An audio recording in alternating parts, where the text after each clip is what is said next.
Welcome to This Explainer. Look, I want you to just clear your mind of the noise for a second, the daily headlines, the flashy financial gurus, just block them out. Today, we're getting into the cold, hard mechanics of how fortunes are actually built. We're stripping away the hype and looking at over a century of documented empirical data. If you're serious about understanding the true architecture of modern wealth, well, you're in exactly the right place. Let's dive right in. It's basically the oldest question in finance, right? Where does modern wealth actually come from? We hear the exact same excuses all the time. Oh, it's all inherited, or it's just pure luck, or the game's rigged from the start. But here is the undeniable truth. Feelings and math are two completely different things. Today, we're relying strictly on the math, the historical record, and human behavioral psychology to settle this once and for all. So here is our blueprint for today. We'll start with the myth of inherited wealth. Then we'll run a 21-year case study comparing real estate and stocks. After that, we'll hit the mechanics of ownership, map out exactly where modern fortunes are being built, and finally, we'll break down the ultimate wealth formula. All right, Section 1, the myth of inherited wealth. We are shattering the biggest excuse in finance. You see, the landscape has profoundly shifted. There's this landmark study by Chicago Booth professor Steve Kaplan and Joshua Rao, and they analyzed the Forbes 400 list over a 30-year stretch. Back in 1982, a solid 60% of the wealthiest people in America came from very rich families. But look at what happens later. By 2011, that number had plummeted to just 32%. Meanwhile, the percentage of completely self-made entrepreneurs on that list, it skyrocketed from 40% in '82 to a staggering 69% in 2011. The era of old family money dominating the wealth charts? Yeah, that's over. So, the crucial point here is understanding exactly how these new fortunes were built. Like the principles from St. Gabriel's pre-university outline, true wealth is really just a byproduct of impact. Think about it. The self-made billionaires of our modern era, your Jeff Bezos, your Mark Zuckerberg, they didn't inherit factories. They took their ideas and applied them in industries where tech allowed their businesses to scale massively. Through network effects and rapid innovation, they literally solved problems and created value on a global scale. Bottom line, the larger the impact, the larger the financial return. Moving on to Section 2, Real Estate versus Stocks. This is a fascinating 21-year micro case study. Okay, picture this. It's January 2005. We've got two 32-year-old neighbors, Daniel and Ryan.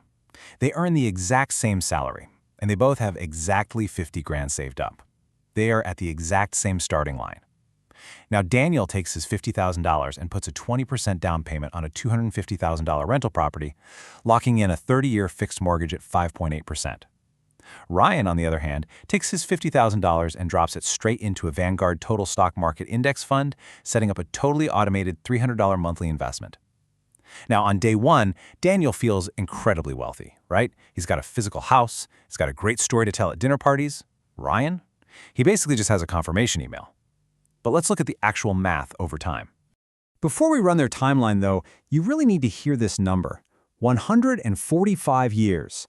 A massive study by the Federal Reserve Bank of San Francisco looked at 145 years of data across 16 advanced economies. And what they found is that residential real estate and equities delivered almost identical long-term returns. Both hovered right around 7% per year in real terms. But here's the twist. Housing actually delivered those returns with less than half the stomach-churning volatility of the stock market. And honestly, this brilliantly illustrates why so many people get the real estate debate completely wrong. When folks compare the two, they usually only look at housing price appreciation, completely ignoring the rental income. But real estate has these hidden structural advantages. First off, leverage. Daniel controlled a $250,000 asset with just $50,000. That is a 5-to-1 amplification of his capital. Second, tax shelters. The IRS actually allows real estate investors to deduct the depreciating value of the building over 27.5 years against their taxable income, even if the property is actually going up in value in the real world. Stocks simply do not have a structural equivalent to this, unless you're talking about tax-advantaged retirement accounts. Now let's put Daniel and Ryan through the stress test of history. Hit 2008, and the S&P 500 drops 37%. Ryan watched 30 grand just vanish from his screen. But he did nothing. He just kept that $300 auto invest running, essentially buying shares at a massive discount. Daniel's reality? Absolutely brutal. His property went underwater. His tenant lost her job and just stopped paying rent. Daniel ended up paying 2 mortgages out of pocket, spending thousands on an eviction and repairing the property. Over 18 months, he bled roughly $11,000 of his own cash just to keep the asset afloat.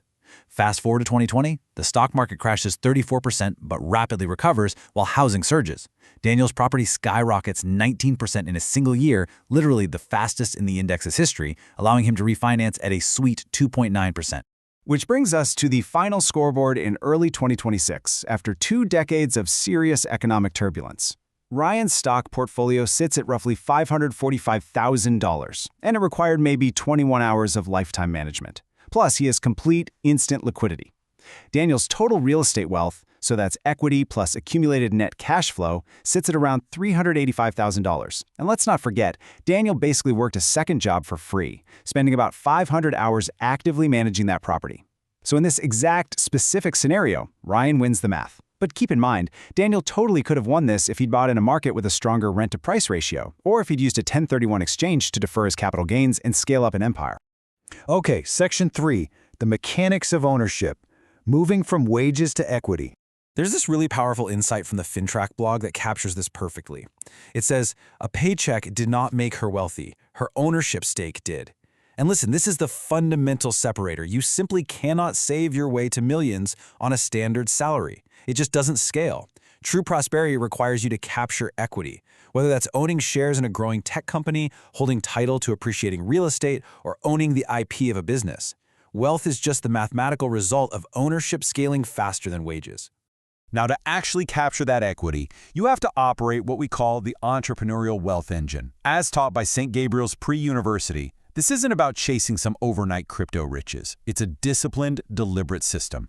It means assuming calculated risk when everyone else is retreating. It demands reinvesting your profits instead of constantly upgrading your lifestyle. You've got to radically delay immediate gratification, focus strictly on value creation, and honestly, endure inevitable failures with iron resilience.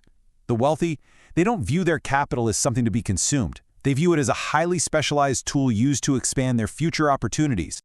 Section 4, where fortunes are built. We're mapping out the modern millionaire landscape. I want you to let this number sink in for a second. 60 million. As of 2026, there are over 60 million millionaires globally. That is a profound data point. It proves that the landscape of wealth is vast, it's expanding, and it is more accessible now than at literally any point in human history.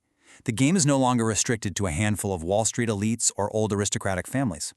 According to the Q Wealth report, these are the top 8 millionaire-making industries today. And notice how each one relies on a very distinct mechanical advantage. In finance and investments, it's all about leverage and compounding. Technology and e-commerce, they rely on rapid, borderless scalability. Real estate uses local appreciation and debt leverage. But then, the pace kind of shifts. Healthcare and biotech are riding this massive, slow-moving wave of demographic aging. Manufacturing builds wealth steadily through automation and patented IP. Professional services monetize high-trust niches. Media scales global attention, and renewable energy is capitalizing on massive, sustained government policy shifts. But, as FinTrack correctly notes, there is no single universal path here. Your geography heavily dictates your optimal wealth engine. Over the last decade, if you were sitting in California, tech and software entrepreneurship were the absolute dominant forces for creating new wealth, mainly through rapid equity growth and IPOs. But look at Canada. The engine shifts entirely. Up there, real estate appreciation and localized leverage have consistently driven new millionaire creation. So you have to align your strategy with the structural realities of the actual market you're standing in. All right, Section 5, the ultimate wealth formula. This is the variable that matters more than anything else. $250,000. Listen closely to this one. Studies by Dalbar Incorporated, they've been measuring investor behavior since 1994, show that the average equity fund investor deeply underperforms the market. Why? Because they buy when they feel greedy and they sell when they feel terrified. Over a 20-year period, this lack of emotional discipline creates a devastating $250,000 gap between what a $100,000 investment should have earned and what the average panicked investor actually walked away with. That right there is the literal cost of human emotion. Therefore, the true wealth engine really requires 3 non-negotiable steps. 1. Select assets that combine compounding growth with leverage. 2. Structure those assets for maximum tax efficiency and legal protection. We're talking tools like offshore trusts or utilizing the real estate tax code. And 3. You must completely eliminate emotional reactions to market volatility. In fact, this is actually the secret weapon of real estate.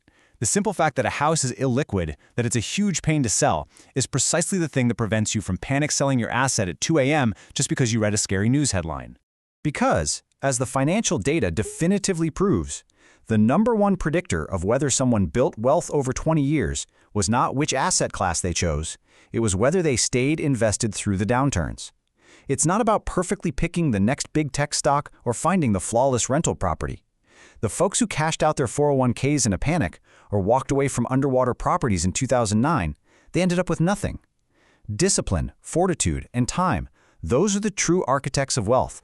So, I'll leave you with this final thought. You've seen the 100 years of data. You know the mechanics of leverage, equity, and discipline. The math is definitely not a secret anymore. The only question left is, are you consuming your capital for today, or are you building an empire for tomorrow? Which wealth engine are you building today? Thank you for watching this explainer. Stay sharp out there.